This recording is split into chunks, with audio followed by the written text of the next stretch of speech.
UP की राजनीति में पंचायत चुनाव से पहले सियासी सरगर्मी चरम पर है।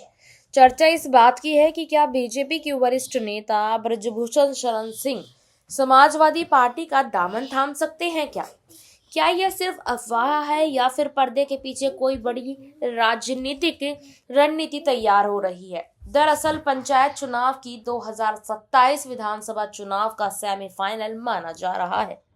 ऐसे में हर पार्टी अपने सामाजिक समीकरण मजबूत करने में जुटी हुई है। इसी बीच ये अटकलें तेज हुई कि बृजभूषण शरण सिंह का सपा से संपर्क हो सकता है। हालांकि अभी तक इसकी कोई आधिकारिक पुष्टि नहीं हुई है, लेकिन राजनीतिक गलियारों में चर्चाएं जो हैं गर्म हैं।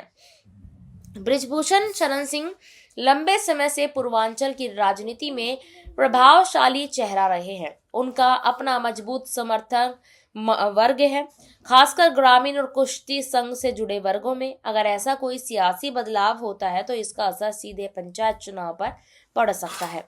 वहीं दूसरी ओर अखिलेश यादव लगातार बीजेपी पर हमलावर है और सामाजिक न्याय के मुद्दों को आगे बढ़ा रहे हैं।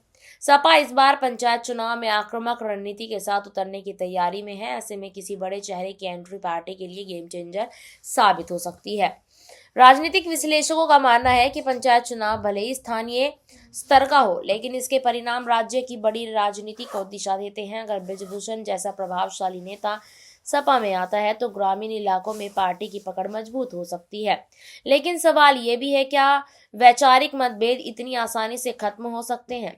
बीजेपी से जुड़े रहे नेता का सीधे सपा में आना आसान नहीं माना जाता। अब तक ना तो बृजभूषण शरण सिंह ने इस पर कोई स्पष्ट बयान दिया है, ना ही सपा नेतृत्व ने। ऐसे में यह कहना जल्दबाजी होगी कि कोई बड़ा राजनीतिक उलटफेर होने जा रहा है। हालांकि राजनीति में कभी भी कुछ भी संभव है। पंचायत चुनाव से पहले गठजोड़ और समीकरण बदलना आम बात है।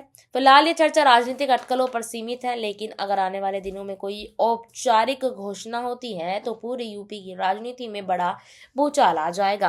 क्या बृजभूषण शरण सिंह सपा में शामिल हो सकते हैं या यह सिर्फ चुनावी हवा बनाने की